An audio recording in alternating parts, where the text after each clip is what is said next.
ఆంధ్ర యువగలం. ప్రజల మాటే మా నోట. మాట్లాడవలసిందిగా కోరుతున్నాం. అందరికీ నమస్కారం. వేదికని అలంకరించిన గౌరవనీయులు పూజ్యులు నారా చంద్రబాబు నాయుడు, గౌరవ ముఖ్యమంత్రి నారా చంద్రబాబు నాయుడు గారికి, వేదికను అలంకరించిన మంత్రులు అనగాని సత్యప్రసాద్ గారికి, సత్యకుమార్ యాదవ్ గారికి, ఇరిగేషన్ శాఖ మంత్రి రామానాయుడు గారికి, అందరికీ కూడా నా నమస్కారాలు. వేదికను అలంకరించిన పెద్దలకి, వేదిక ముందున్న తెలుగుదేశం సభ్యులకి, అంతేకాకుండా రైతులకి, అందరికీ కూడా నా నమస్కారాలు. ఇవాళ ఒక ముందు చూపు వ్యవహారం. ఇవాళ వర్షాలు లేవు. వర్షాలు లేని సమయంలో కూడా కృష్ణా డెల్టాకి నీరు వచ్చిందంటే అది మన ముందు చూపుతో గౌరవ ముఖ్యమంత్రి నారా చంద్రబాబు నాయుడు గారు చేసిన కృషి. ఈ పట్టిసీమ ప్రాజెక్టు నిజంగా చూస్తే పక్క రాష్ట్రాల్లో ఎన్నో ప్రాజెక్టులు చేశారు. ఒక 1300 కోట్లలో 11 నెలల సమయంలో సుమారు 13 లక్షల ఎకరాలకి నీరు ఇచ్చిన ప్రాజెక్ట్ ఏదన్నా ఉందంటే అది పట్టిసీమ. అది చంద్రబాబు నాయుడు గారి యొక్క ముందు చూపే కాదు, ఆయన యొక్క విజన్.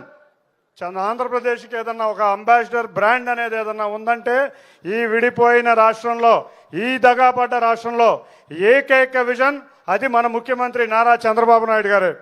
కాబట్టి ఇటువంటి నాయకుడికి మనం అందరం వారసులుగా ఉన్నందుకు మనందరం కూడా చాలా అదృష్టంగా భావిస్తాం. ఇవాళ కృష్ణా డెల్టాకి పేరు గుర్తుకొస్తే రకరకాలుగా చెప్తారు అందరూ. కానీ గౌరవ ముఖ్యమంత్రి గారి ఆధ్వర్యంలోనే ఆ రోజు పులిచింతల కార్యక్రమం జరిగింది, మళ్ళీ పట్టిసీమ కార్యక్రమం కూడా జరిగిందంటే అది నారా చంద్రబాబు నాయుడు గారి నాయకత్వంలోనే. అంతేకాకుండా రేపు చింతలపూడి కూడా ఆయన చేతుల మీదుగానే కార్యక్రమం ప్రారంభించుకుని ఇవాళ కృష్ణా జలాలు సద్వినియోగం చేసుకునే అవకాశం వారి ఒక్కరి వల్లే వచ్చింది. ఈ జిల్లాకు కానీ, గుంటూరు జిల్లాకు కానీ, కృష్ణా డెల్టాకు కానీ ఎవరన్నా ఏదన్నా చేశారంటే అది ముందు వచ్చే పేరే అది నారా చంద్రబాబు నాయుడు గారిని ఘంటాపథంగా తెలియజేసుకుంటాం.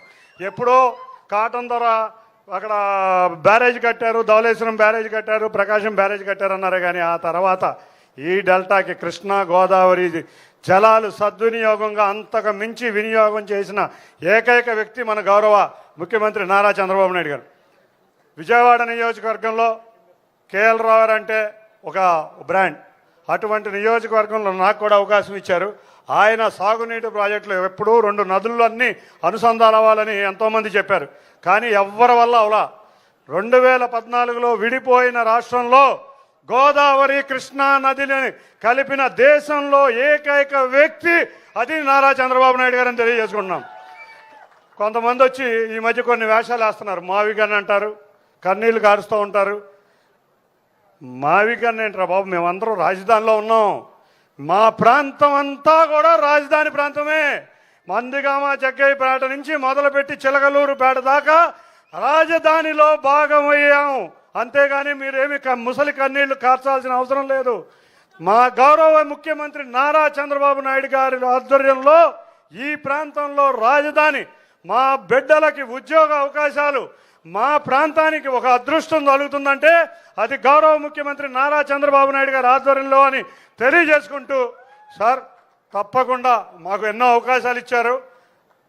కల్లిబొల్లి మాటలు కొంతమంది చెప్తున్నారు. మేమందరం కూడా మీ ఇచ్చిన అవకాశాలని సద్వినియోగం చేసుకుని ఈ ప్రాంత అభివృద్ధిలో మీ యొక్క ఎంతో కొంత తోడ్పాటిచ్చే విధంగా మీ అడుగుజాడల్లో నడుస్తామని తెలియజేసుకుంటూ ఈ అవకాశం ఇచ్చిన ప్రతి ఒక్కరికి పేరు పేరున ధన్యవాదాలు తెలుపుకున్నా.